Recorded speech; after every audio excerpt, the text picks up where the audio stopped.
So thinking about what we've been doing within regulating our future in the space of regulated private assurance, since the board decision back in December, where the board decided that it wasn't a priority to continue development of the certified regulatory auditor concept,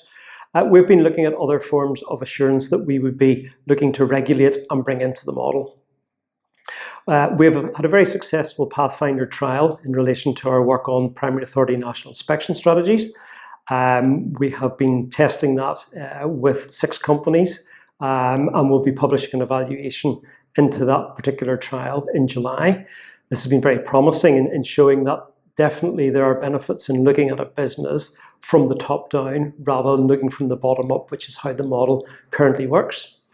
And most importantly, linked to this, we've developed 3 standards which will form the basis in which a company would be able to enter into the National Inspection Strategy framework. So this is very much about the Food Standards Agency setting the standard, and those are the rules that will have to be abided by for that form of assurance to take place. In terms then of other initiatives, we have been doing some work on the technology side where we've been looking at IT applications on businesses using products to capture their controls and monitoring electronically, and how that information could be made available to local authorities and inform their inspection activity. And we've also been doing some work around third-party schemes, and that indeed will inform the next piece of significant work. We want to have a look at the potential that we can release from third-party schemes in terms of informing the nature, frequency and intensity of official controls. So we hope to kick that off, and we're doing that very much in line with another priority within the organisation, which is our review of official controls in cutting plants and cold stores. In terms of overall of regulated private assurance, one of the challenges that we've faced since the start of the programme is there have been a number of misconceptions and a lack of understanding about what we're actually talking about here. So a recent development has been to produce a detailed question and answer document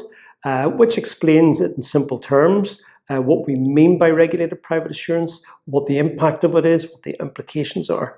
And we've recently published that on our website to be able to give people a better understanding of what we're talking about when we refer to the use of industry assurance data. So in terms of the contribution which stakeholders and interested parties can make, clearly when you look at the Q&A around regulated private assurance, you'll see that it always revolves around there being a standard for the particular approach. In addition to the standards that we've already published for the national inspection strategies, we will be developing further standards, and we would definitely welcome your input to help us make sure they're fit for purpose. Those standards will be put up on our website as and when they're developed, so please watch for those and give us your feedback.